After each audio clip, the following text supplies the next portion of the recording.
Votre épisode du podcast de Flash Formation débutera après ce message de notre commanditaire officiel. Vous avez besoin de financement ou d'une préautorisation hypothécaire pour un nouvel achat immobilier? Vous êtes en période de renouvellement hypothécaire et désirez obtenir les meilleures conditions?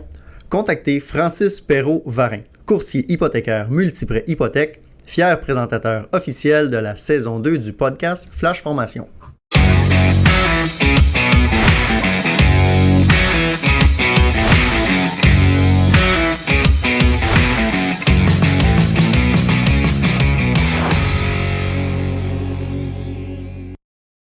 Bonjour tout le monde, bienvenue au podcast Flash Formation. Aujourd'hui, un épisode très intéressant parce qu'on va parler des feux de navire. On a la chance de recevoir Manuel Barthes, pompier depuis 12 ans. Ça va bien, Manuel? Ça va super bien. Je suis content d'être ici, Simon. Je suis vraiment content de venir vous rejoindre. Faites une bonne route, mais je suis présent. T'es parti de où ce matin? De Neuville, quand même, une couple d'heures de route. On salue les gens de Québec ce matin. Il neige à Québec en plus. Il neige à Québec. Montréal, on est sur le gazon, puis il y a un bon 20 cm à Québec. Donc, on va te présenter un petit peu, Manuel. Dans le fond, t'es pompier, t'as été pompier industriel, pompier forestier. T'es pompier maintenant pour la régie de protection incendie de Port-Nevoise, donc à la caserne de Cap-Santé. Mais tu es également pour l'Institut maritime du Québec. Oui, en fait, c'est celui-là que je représente ce matin, aujourd'hui, avec vous. J'enseigne là-bas, donc de façon permanente depuis 1 an maintenant. Donc, j'enseigne vraiment dans le domaine incendie, strictement dans le domaine incendie. Le CFMU, le Centre de formation en mesures d'urgence, il faut se rappeler que ça fait partie de la grande entité du Cégep de Rimouski. Okay. Donc, il y a plusieurs campus, dont un à Lévis. Okay. La seule endroit, en fait, encore en Amérique du Nord où est-ce qu'on fait du feu avec des hydrocarbures. Donc, okay. On a vraiment là, un beau setup de feu réel. C'est trippant pour nos étudiants, puis ça les amène vraiment dans des conditions qu'ils pourront pas voir ailleurs, là, finalement, avec les simulateurs qu'on connaît là, de façon régulière. Et vous faites, dans le fond, vraiment de la formation pour des pompiers, pour des marins, pour... Principalement, là, 90% de nos activités, ça va être vraiment avec les marins. Fait que c'est sous la bannière de Transport Canada. Okay. On a des cours réglementés pour les marins. Donc, dans le but là, d'avoir le droit de naviguer, il faut venir chercher son brevet, son papier. Pour l'obtenir, tu n'as pas le choix de venir chercher ta formation en mesures d'urgence, dans laquelle il y a de l'incendie, puis bien sûr du naufrage. Là. On a aussi un bassin où est-ce qu'on fait des pratiques puis des exercices d'abandon de navire. OK. Donc avec les espèces de bateaux gonflables. Les radeaux de sauvetage. Oui. Wow, super. Ouais. Je suis content de te recevoir parce que moi, personnellement, c'est le sauvetage nautique, c'est quelque chose qui m'intéresse énormément. J'ai eu la chance de travailler longtemps dans des casernes où on était en sauvetage nautique, où on offrait ce service-là. Mais il y a vraiment une portion que je connaissais pas, que je ne connais pas encore, puis j'ai hâte que tu nous expliques. C'est la portion des feux de navire. Puis là, quand on parle de feux de navire, décris-nous un peu, là, on parle de quelle grosseur de bateau à peu près, là, quand vous êtes, quel genre on parle vraiment des porte-conteneurs là, sur le fleuve. Là. Absolument. C'est certain là, qu'il y a plusieurs types de navires qu'on va retrouver, puis qu'ils doivent avoir des formations réglementées chez nous. On va partir autant là, des navires de croisière, qui sont des plus petits navires. Des fois, là, je parle pas des grosses croisières pour aller dans le sud nécessairement, mais tu sais, les croisières, il y a plusieurs compagnies qui offrent ça, de faire le tour du fleuve, aller voir les baleines, aller voir le littoral du fleuve, visiter tout ça. Jusqu'au porte-conteneurs, effectivement, en termes de grosseur. Puis dans les porte-conteneurs aussi, tu as les véhicules, les navires rouliers, finalement, là, qui vont transporter des véhicules. Donc, ça touche une multitude de navires. Ils ont tous des facteurs et des problématiques qui peuvent être variables. Mais au final, il faut arriver avec une formation efficace pour que ces gens-là, parce que c'est les pompiers, c'est sur les navires qui vont intervenir directement. C'est les marins qui vont devenir pompiers. C'est parce que tu n'as pas de caserne proche quand tu es dans le milieu de l'océan. Il faut que tu te débrouilles avec ce que tu as finalement. Et ce que j'aime aussi à travers ça, la complexité que tu vas nous expliquer un petit peu tantôt, c'est je peux pas mettre d'eau à l'infini dans le bateau. C'est un peu le principe de je veux pas faire couler mon propre bateau. Absolument, en essayant d'éteindre de l'incendie. Absolument. Il va falloir agir différemment. OK. Et ce que j'aime aussi, c'est il y a beaucoup de choses chez Flash que quand on a remonté l'origine d'où ça venait, on a beaucoup entendu parler des études qui avaient été faites par un monsieur Lehman, qui, en 1955, il y avait eu un gros incendie de navire dans le port de New York. Le bateau, il s'appelait le Normandie. Et le bateau, ben, il avait brûlé, les pompiers avaient essayé de l'éteindre. Finalement, le bateau, il l'avait coulé à force de mettre de l'eau dedans. Et ça avait coûté des millions à l'époque parce que il bloquait le port pendant plusieurs semaines, plusieurs mois, avec soit capable de le déplacer. Et ce monsieur-là avait été mandaté pour trouver une meilleure façon d'éteindre le feu. Et c'est lui qui est arrivé avec des concepts de la grosseur de la gouttelette est importante, le contrôle de la ventilation, essayer de venir compartimenter son compartiment. Puis tout ça, dans le fond, ça s'applique encore dans les feux de navire. Absolument. Dans nos formations, c'est certain qu'on va toucher la connaissance de tes outils. Hein. Ça, c'est le conseil numéro 1 qu'on va donner aux marins, d'être capable de bien connaître comment fonctionne leur navire, comment fonctionne l'alimentation en eau, puis comment fonctionne leur lance. Ça, c'est super important.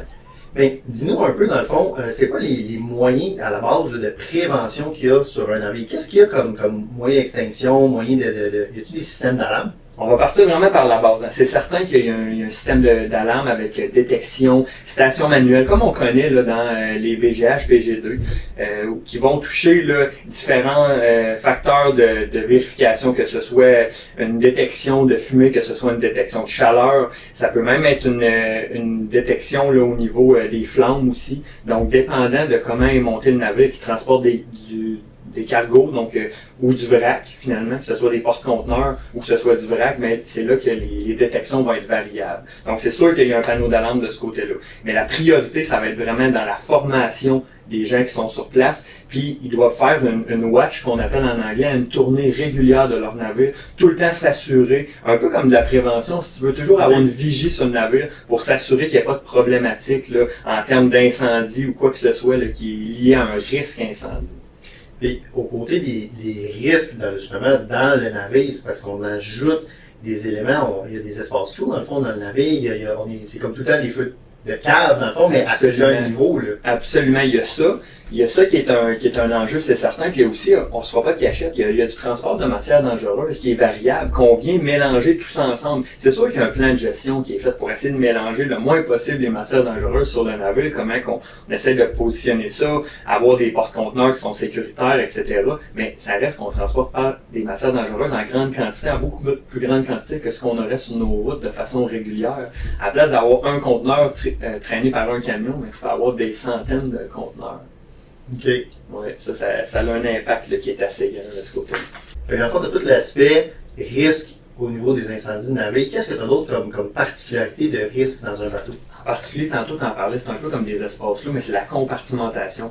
Un navire, comment c'est fait, c'est pas du tout comme ce qu'on est habitué. Un bâtiment régulier, une maison, par rapport aux espaces, hein, les corridors, les coursives, comment c'est fait sur un navire, ça s'appelle des coursives, c'est beaucoup plus serré, hein, c'est tout comment c'est compartimenté, ça c'est un premier problème. Après ça, il va y avoir la gestion des services, parce que ton carburant qui te sert d'alimentation, tu vas vouloir couper dans le but de limiter la propagation de ton incendie. C'est aussi le carburant qui va te servir pour faire fonctionner éventuellement ton système de protection incendie, tes gicleurs, qui va te permettre d'alimenter ton eau. Fait que là, tu as aussi une gestion génératrice d'électricité. C'est tout ça qui est à penser. Donc, la gestion est grande. Puis ton poste de commandement que tu vas établir avec ton capitaine, avec tes officiers, il va falloir qu'il soit solide en tabarnouche. Fait que ton chef mécanicien, tu vas le garder proche de toi le plus possible, ou du moins en communication, pour toujours être capable de gérer ça. C'est assez particulier. Puis, dans un incendie de navire, j'imagine qu'il y a plusieurs embûches. Le langage, juste à la base, si mettons, on débarque, nous, sur un navire, tu sais pas c'est quoi, côté bâbord, côté tribord, on part avec ça, c'est ça. Juste le langage utilisé sur les bateaux, c'est déjà un défi. Absolument. Historiquement, là, si on va dans ce sens-là, effectivement, il y a des rapports qui parlent énormément de la façon dont les pompiers municipaux, parce que j'en suis un là aussi, là, on gère les interventions quand on arrive en soutien.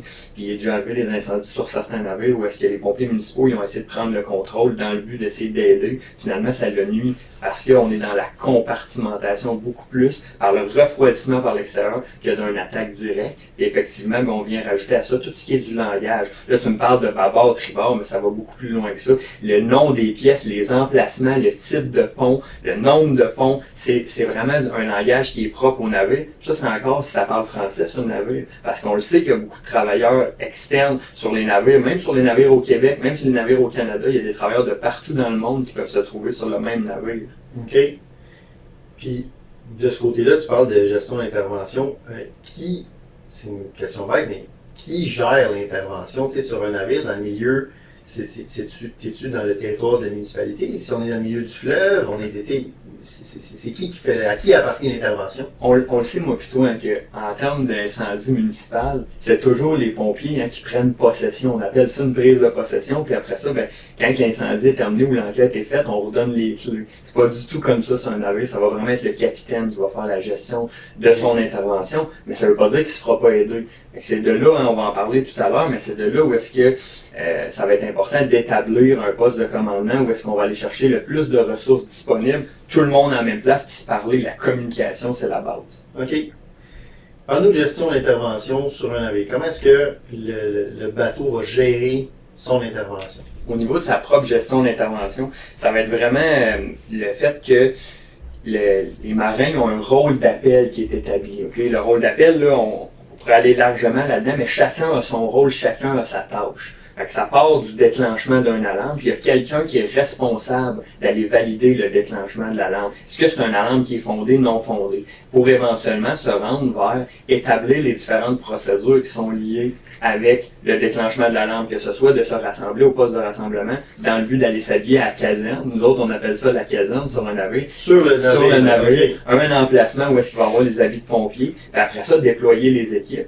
Puis tu sais, j'aimerais ça faire une référence avec des choses qu'on a déjà discutées ensemble dans le passé, mais tu sais, le concept de l'attaque transitoire ou du refroidissement dans l'attente des équipes qui sont prêtes à intervenir à l'intérieur, c'est un peu ça aussi sur un navire. Ça va être vraiment de faire du refroidissement. C'est sûr que ça va beaucoup plus profond que ce qu'on se parle là, mais à la base, c'est d'établir le plus rapidement un jet de protection pour refroidir les surfaces. Hein. Le navire, la plupart du temps, il est conçu en métal, il est en fer. Donc ça va être de refroidir la surface. Éventuellement pour mieux intervenir à l'intérieur. Okay. Améliorer les conditions aussi. OK. Et à partir de là, dans le fond, les équipes vont vraiment, parce que dans le fond, il y a un côté limité, finalement, la propagation de la fumée, ce que tu parlais, donc le côté compartimentation beaucoup. Oui. Comment est-ce qu'on gère ça sur le bateau? Il y a les portes automatiques. Hein. Comme on connaît dans les BGH, BGD, il y a des portes automatiques qui vont se fermer sur certaines cloisons qui sont plus épaisses l'une que l'autre. Ça peut varier là, dépendant de à quel endroit tu vas te trouver dans le navire. Fait qu'il va y avoir des fermetures qui vont être faites, mais il va y avoir des fermetures de portes et de hublots et d'écoutiers éventuellement qui vont devoir être faites par les travailleurs, les marins directement sur le navire. Puis ça, c'est une gestion qui doit être faite vraiment, vraiment très précise. OK. Y a-t-il des systèmes de désenfumage? Il y a certains navires qui ont des systèmes de désenfumage. Puis là, encore une fois, il y a beaucoup de technologies qui existent. Il y a des navires qui sont conçus à grandeur de la planète. Dans des chantiers maritimes, il y en a partout sur la planète. Donc, la réglementation au niveau des systèmes de désenfumage, elle peut varier d'un endroit à l'autre. Mais de façon générale, il y a des systèmes de désenfumage. Encore une fois, pour faire un lien avec les BGH, il va falloir faire attention à notre désenfumage. Est-ce que notre ventilation de désenfumage est intrinsèque ou n'est pas intrinsèque? Il y a un lien à faire avec cette fumée-là. Dans quel sens? Par exemple, sur les navires rouliers qu'on appelle, qui vont transporter des véhicules, les traversiers, comme on les nomme le plus souvent, ils vont avoir des systèmes de désenfumage. Mais les nouvelles technologies vont avoir des ventilateurs intrinsèques, mais pas nécessairement les vieilles technologies. Donc, si jamais on a des gaz chauds qui se sont accumulés dans les ponts garages, qu'on appelle, il va y avoir des risques d'allumage au niveau de ces gaz-là. OK, donc faire attention de refroidir ces gaz-là avant d'utiliser le système. Absolument. OK. Puis côté contrôle de la quantité d'eau que vous allez utiliser, comment est-ce qu'on on calcule la quantité d'eau, comment ça fonctionne, on le time, À matin, c'est sûr que je te donnerai pas un cours de stabilité, Simon, parce que pour de vrai, on va passer la semaine ici si c'est pas plus. Mais une chose que je peux te dire, c'est que les marins, les officiers, les gens qui sont sur les navires, ils ont des cours de stabilité. Fait que c'est sûr qu'il va y avoir un calcul de stabilité qui va avoir à être fait à ce moment-là, en plus de éventuellement peut-être même déclencher les pompes de cale qui vont permettre d'évacuer les eaux. Okay. Là, on vient tomber dans un enjeu qui est assez risqué au niveau des eaux. Les eaux qu'on va envoyer dans le fleuve, qu'on va envoyer dans la mer, c'est des eaux liées à l'incendie, c'est des eaux qui peuvent être contaminées. Fait qu'il va y avoir une gestion de contamination. C'est un gros dossier quand même, tout ça. Fait que c'est un balancier qu'il faut aller chercher. Si à un moment donné, on met juste assez d'eau, hein, comme on a déjà discuté aussi ensemble dans le passé, si on met juste assez d'eau, on n'aura peut-être pas besoin de se rendre jusque-là. Il y a quand même une certaine capacité qui est capable de prendre... Le bateau est capable de prendre un volume. Là, mais il n'est pas si grand. Fait qu'il faut y penser.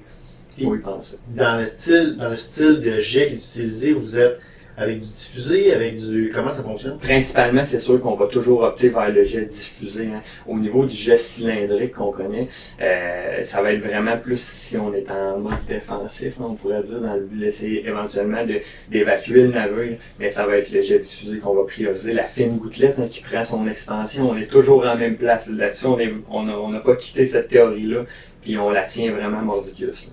Parce que je trouve ça intéressant de faire le lien entre, mettons, un compartiment fermé dans un incendie de navire, oui. Puis un compartiment fermé comme, mettons, un entre-toit oui. dans un bâtiment normal, oui. parce qu'on va avoir un incendie. Il y a vraiment des liens à faire entre les deux. Absolument. La vraie grande différence qui marque les deux, c'est principalement l'ossature. Ton navire est principalement fait de fer. Okay. Les bâtiments qu'on connaît, en tout cas, en milieu rural, chez nous, on a principalement des ossatures de bois. Là. Ben oui, tout à fait. Puis qu'est-ce qu'on va avoir comme équipement dans le fond? Fait que tu as une caserne, tu vas avoir des bateaux avec des casernes, ils vont avoir des appareils respiratoires, des bunkers. Exactement. La réglementation, c'est la même que tu connais depuis des années. Fait que c'est sûr que sur la plupart des navires, ça veut pas dire qu'il va y avoir 20 appareils respiratoires. Okay? Donc, selon le rôle d'appel, il y a des gens qui vont avoir le titre de pompier. Ces gens-là, c'est les autres qui vont intervenir. Donc, porte-lance, second porte-lance, avec un officier responsable de l'équipe d'attaque. Les autres, ils vont avoir un rôle qui vont se lier par rapport à ça. Ça va être potentiellement du refroidissement. Donc, il y a effectivement des appareils respiratoires sur le navire, en quantité quand même assez limitée, avec des cylindres. Il y a certaines compagnies maritimes, il y a certains navires qui en ont plus que d'autres. Okay. Donc, après ça, c'est un choix organisationnel aussi là-dedans. Toutefois, je suis resté assez impressionné. Là, la majorité des clients qui viennent chez nous sont avancés dans les technologies. Là. On a vu des compagnies comme on connaît régulièrement, MSA, G1, avec toute l'attirail, puis il y a plein d'autres compagnies aussi là, qui fournissent des bons appareils respiratoires à jour, puis les compagnies maritimes, ils s'achètent ces appareils-là. Parce que j'imagine que pour eux, l'investissement tu veux pas que ton navire ait un incendie à l'intérieur, tu vas avoir une équipe le plus performante possible à travers ça. Absolument, absolument. Puis dans nos formations qu'on donne, c'est certain que cette partie-là aussi, elle est touchée, c'est de connaître ton équipement. Fait qu'on joue avec les mêmes équipements qui travaillent à bord. Mais on se met dans un scénario, là, pour ceux qui nous écoutent, là, j'ai un feu de navire qui est dans un port où je pourrais intervenir sur le bateau. Est-ce que il y a des siamoises, exemple, comme un bâtiment, est-ce que je peux alimenter l'alimentation en eau sur un navire ou c'est vraiment juste la pompe? La question est vraiment bonne, Simon. Pour vrai, c'est assez spécial. Sur un navire, de façon générale, il va y avoir un raccord qu'on appelle un raccord international sur lequel on peut venir ajouter des boyaux de pompiers. Ce raccord-là, il est fait normalement pour travailler avec les pompiers municipaux. Okay. Puis, dans le fond, c'est un raccord filtré auquel on peut venir connecter une longueur, par exemple, de 2,5 pouces puis alimenter. Il faut faire encore attention, parce que ce que nous, on apprend à l'école, par rapport à la pression que tu dois mettre sur un BGH, ça sera pas la même chose sur un navire. Fait qu'il va vraiment falloir travailler de connivence avec le capitaine, avec l'officier responsable de la gestion des équipes d'attaque pour être certain là, qu'on donne le matériel et le soutien nécessaire dans le but d'améliorer la situation. Donc, lui va te mentionner, dans le fond, quelle pression d'eau tu as besoin dans ce... Ou même s'il y en a besoin, peut-être qu'éventuellement, ça pourrait même être de mettre du boyau directement, sans se connecter à leur raccord eux autres. On peut fournir des jets en soutien, tout simplement de l'eau, fournir un jet avec une lance. À partir du bord. À partir du bord. Éventuellement, si on est capable d'avoir des systèmes connexes, d'offrir la possibilité de remplir des cylindres d'air pour les équipes d'attaque. Ce soutien-là, il est tout aussi important au final. OK. Et est-ce qu'il y a des plans, parce que l'idée, dans le fond, c'est eux, ils veulent être le plus autonomes possible sur leur navire. Oui. L'idée, c'est de ne pas se fier aux pompiers municipaux parce que, comme on a dit, des fois, c'est juste impossible d'aller les rejoindre. Finalement, ils vont être dans la mer, puis c'est tout. Il faut toujours se rappeler que dans la voie navigable du fleuve, il y a un endroit où est-ce que les porte-conteneurs ils peuvent voyager de façon sécuritaire. Mais si on prend l'exemple du lac Saint-Pierre, il est pas très profond. Si on veut aller s'accoster au quai puis se faire aider par les pompiers municipaux, c'est quasi impossible. Okay. Exactement. Parce que le chenal, dans le fond, ne le permet pas. Le bateau, il pourra pas aller finalement. Il pourra pas se rendre. Fait que ça, c'est un point qui est à penser. Un autre point là, qu'on n'a pas touché tantôt, Simon, là, que je voulais quand même nommer, il faut aussi se rappeler que les navires, dans certaines portions de leur compartiment, ils ont accès à des systèmes de protection comme du CO2 pour venir là, éteindre les feux, vraiment un système de dispersion de CO2, par exemple pour les salles des machines. OK. Fait que ça va être quand même extrêmement efficace. Il va y avoir un système de gicleurs pour les portions habitables. Donc c'est tous des systèmes d'autoprotection qui connaissent et qui sont capables de déclencher dans le but de s'autosuffire en protection incendie. OK. Donc, des systèmes de gicleurs particuliers, comme tu dis, Oui. dioxyde de carbone Oui. ou de l'alimentation en eau, mais dans certaines zones, finalement. Puis il y a même certains navires qui ont été chercher des nouvelles technologies que tu as peut-être déjà vu dans des bâtiments commerciaux, des systèmes de gicleurs à haute pression. Donc la fine gouttelette, là, on y revient encore une fois, on réduit la quantité d'eau nécessaire, on utilise la fine gouttelette qui vient se mélanger avec tes gaz chauds pour créer une bruine. Finalement, ta quantité d'eau accumulée au sol, ben, tu viens répondre à ta mission numéro 1, protéger des vies puis protéger des biens. OK. Ouais. Puis, côté formation, ces gens-là, ils ont une formation à toutes les années, à toutes les 2 ans. Comment ça fonctionne? Règle générale, dans le but d'obtenir ton brevet de marin, là, pour être matelot, ça va prendre une formation qui est faite une fois et après ça, il y a une mise à jour à tous les 5 ans qui doivent être faites. Ensuite de ça, selon ton grade, c'est certain que tu vas avoir une mise à jour qui va être en lien avec ton grade. Donc, un cours d'officier, éventuellement une mise à jour d'officier. OK. Et là, c'est là où ils vont venir à l'Institut maritime du Québec pour s'entraîner finalement. Effectivement, ça c'est si tu veux la formation en français. Il y a d'autres écoles à travers le monde qui diffusent les mêmes formations. On est conventionné par la convention STCW, qui est une grosse convention qui régit plusieurs pays, qui permet d'avoir toutes les mêmes bases. Mais c'est certain, encore une fois, que ça veut pas dire qu'un peu partout à travers le monde, on a le même souci et la même méthode. Ça se peut qu'au Québec, ça se peut qu'au Canada, on diffuse des formations où est-ce qu'on veut pousser un petit peu plus loin de la formation. Je m'imagine d'être dans un navire, dans une tempête, puis de devoir éteindre un feu. Tu sais, déjà, ton bâtiment devient, tu sais, le plancher, nous autres, il ne bouge pas. Là, d'avoir un feu de navire qui brasse de la gauche à droite, ça doit être assez particulier. C'est vraiment particulier là, dans ce sens-là. Surtout au sens où est-ce que, effectivement, nous autres, on est capable d'établir une base, d'établir un plancher. On s'entend dans un incendie, c'est pas rare qu'on va faire fermer les services, donc l'éclairage éventuellement. Donc nous autres, quand on rentre dans une maison de façon régulière, l'éclairage, c'est certain qu'on vient perdre un de nos sens, mais on va s'habituer avec, la chambre à coucher est ici, le corridor est là, puis on va essayer d'établir le plus possible un plan, effectivement, dans la vague. Ça se peut que ton plancher devienne un mur, puis que ton mur devienne un plancher éventuellement, là, ça peut brasser pas mal. Fait que c'est une gestion qui est à faire avec tes équipes, toujours encore une fois, en considérant ton dénombrement qui est important au travers de tout ça, en gardant dans l'optique la possibilité de l'abandon du navire, donc le retrait des équipes, ton retrait stratégique, ton retrait prioritaire, qui devient quelque chose d'encore plus difficile à établir quand que les sorties des équipes, c'est pas aussi simple que de sortir par la sortie que tu pensais. Ça demeure quand même une option dans la Puis il y a toujours la possibilité de dire, OK, on abandonne le navire finalement, puis on s'en va dans les radeaux de sauvetage à travers ça. C'est certain que les capitaines et les officiers vont tout faire pour garder le contrôle, garder possession de leur navire, pas dans le but là, de laisser personne les aider, vraiment dans le but de le sauver. Là. Ça vaut plusieurs millions de dollars. Mais oui, j'imagine.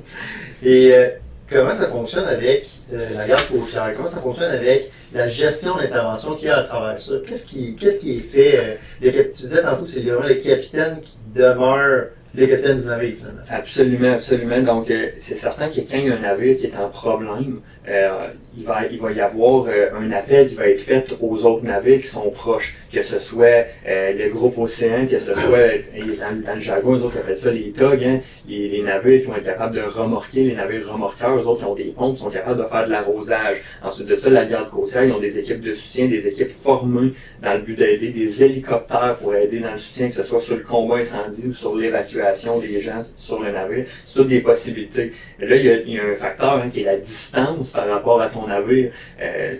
Moi puis toi, normalement, quand on part à partir de notre caserne, on fait une distance raisonnable, puis c'est comme ça que les casernes sont positionnées sur les secteurs puis dans les municipalités, mais sur la mer, ça dépend toujours de la distance. J'imagine, effectivement, si t'es dans le golfe du Saint-Laurent, t'es à quelques heures d'avoir des ressources. Là, oui. Puis on fait pas suivre toujours 2 navires l'un côte à côte dans le but qu'ils s'entraident. Donc on va essayer de prendre l'entraide la plus proche. Puis éventuellement, c'est sûr que l'appel est lancé au terme là, des communications de sécurité, trafic maritime, etc. dans le but là, de soutenir le navire qui est en problème. Ça pourrait être un début d'incendie, ça pourrait être de la fumée apparente, ça pourrait être un tout autre problème, même un problème au niveau moteur, mais au final, ça prend du soutien, ça prend de l'aide. OK.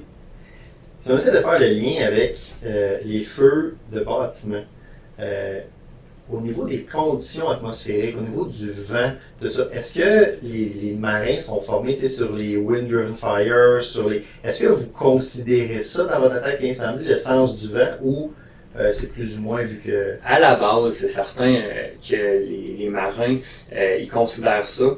Donc, premièrement, on pourrait penser que le navire pourrait se mettre à l'ancre. Ça pourrait être une possibilité. Le navire peut se mettre à l'ancre dans le but de se trouver face au vent, au final. Mais il va falloir énormément compartimenter, donc refermer le plus possible les ouvertures dans le sens du vent, parce qu'effectivement, les wind-driven fires sont un risque réel à bord des navires. Puis on est en mer, on est exposé au vent de façon assez agressive. Donc, c'est vraiment toujours à considérer. Les changements de vent, les augmentations de la vitesse des vents peuvent jouer aussi sur ce sens-là. Donc, c'est certain que ta conscience situationnelle qu'on appelle comme PC, comme gestion d'intervention, va devenir vraiment, vraiment importante. OK. Qu'est-ce qui vient influencer tu as parlé tantôt d'une nouvelle technologie. On parle de quoi comme nouvelle technologie qui viendrait influencer les feux de navire? Je veux dire, si tu as un bateau qui transporte des voitures hybrides, les batteries, tout ça, est-ce qu'il y a une avancée qui se fait là-dedans? C'est certain qu'en ce moment, la technologie va plus vite que le développement. Puis, tu sais, je vais prendre une analogie qui est un peu boboche, là, mais c'est ça quand même. C'est long de faire tourner un gros bateau. C'est long de faire changer les façons de fonctionner sur les navires. L'arrivée des technologies pousse encore plus rapidement les compagnies maritimes à opter pour de la formation puis de l'acquisition de matériel dans le but le plus possible de gérer les feux liés aux batteries, que ce soit le transport de conteneurs avec des batteries jusqu'aux véhicules électriques sur les traversiers. C'est sûr que c'est une gestion d'intervention qui doit être faite, qui est différente, on le sait. On commence à le voir, on fait des tests, il y a des tests qui sont faits un peu partout dans le monde, il y a eu des accidents liés à ça, on le sait aussi. Donc c'est des choses qui sont à considérer. Est-ce qu'il y a des causes plus probables de feu sur un navire? Qu'est-ce qui fait qu'un feu prendrait sur un navire? Y a-t-il quelque chose qui est un risque vraiment particulier, exemple au niveau des moteurs, au niveau des installations dangereuses, ou c'est un peu comme une maison? Ça arrive des fois. Puis, Ça part de la saine gestion en partant. La saine gestion, ça veut dire que autant du côté des mécaniciens que du côté des matelots, il va toujours falloir garder un œil sur, parce que là, il y a du graissage qui est fait, il y a de l'huile qui est utilisée, il y a des surfaces chaudes. Les surfaces chaudes, il y en a 2 endroits principaux sur un navire. Il y en a dans les cuisines. S'il y a des cuisines, il faut vivre sur le navire. Il y en a aussi au niveau de la salle des machines, des moteurs qui virent à longueur de journée. Donc, si l'entretien n'est pas fait de façon rigoureuse, c'est sûr qu'on augmente les risques. Encore une fois, les navires, c'est des navires qui sont grands. On essaye tout le temps on n'a pas nécessairement un équipage qui est grand, donc un équipage réduit. Faut travailler autant du côté balancier sur la sécurité, mais aussi la saine gestion. Ça fait que ça vient quelque chose qui est difficile à gérer. Tout ça au travers des longs horaires de travail. Là, souvent, les navires vont naviguer pendant de longues heures, de façon continue. Donc, il y a beaucoup de choses qui sont à gérer, mais ça part de la saine gestion. Si je vois un porte-conteneur sur le fleuve, combien de marines qu'il y a là-dedans? C'est quoi l'équipage à peu près normalement? C'est variable là, dépendant des besoins, mais c'est certain là, qu'on peut ne pas être surpris qu'il y ait seulement une vingtaine de personnes à bord. Ah ouais, ok. Fait qu'ils sont vraiment en effectif très réduit pour combattre l'incendie là, à partir de là. Fait que les gars vont faire plusieurs bouteilles. Là. Absolument, absolument. Okay. Et comment est-ce que la communication va se faire? Est-ce qu'il y a des systèmes de radio, j'imagine? Oui, on y va vraiment par système de radio. C'est sûr qu'on peut avoir des contraintes. Je ne sais pas comment vous fonctionnez chez vous, mais moi, à ma caserne, les radios sont sur le chargeur, puis sont toujours chargés, mais eux, souvent, les marins vont utiliser les systèmes de communication durant la journée pour leurs opérations. Okay. Donc oui, il y en a de disponibles, mais il va falloir bien les gérer les batteries, ces choses-là, c'est important. C'est-tu des réseaux VHF portatifs? Oui, exactement. Okay. Ils ont ça à bord des navires. Puis ensuite de ça, il va y avoir toutes sortes d'autres systèmes de communication. On le sait, il y a certaines compagnies d'appareils respiratoires, maintenant, c'est intégré les systèmes, donc c'est super intéressant pour cette fonctionnalité-là. Puis après ça, il y a tous les autres systèmes de communication à bord du navire.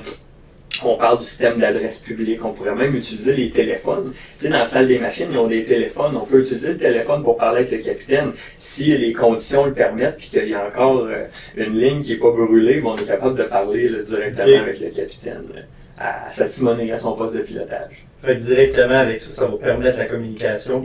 J'imagine que le PIC serait sur le bateau. Par exemple, là, Oui. je me présente comme officier. On va prendre le PC sur le navire directement. Absolument, c'est vraiment là qu'on va prendre Spécial, possession. ça, quand même, Oui, c'est vraiment spécial. On s'imagine un peu la prise de possession du lobby. Encore une fois, je fais toujours un lien avec le BGH, mais on s'imagine la prise de possession à partir du lobby. Donc, on va se mettre dans une position la plus sécuritaire possible avec une vue d'ensemble, hein. Pareil comme sur un bâtiment, dans le but d'avoir le plus de visuel possible sur les angles du navire. Puis ensuite de ça, on va établir notre poste de commandement à partir de là, être capable d'établir ses lignes, puis ses lignes directrices avec les plans du navire. La même chose qu'avec un BGH. OK. Vraiment. Et ils ont le plan, ils vont pouvoir nous aider, nous guider à travers ça. Sur les navires, il y a un endroit où est-ce qu'on va mettre les plans. C'est variable, mais souvent ça va être sur le pont principal. Il va y avoir un endroit où est-ce qu'il y a des plans désignés pour les pompiers qui pourraient venir en aide dans un tube sécurisé, protégé des intempéries.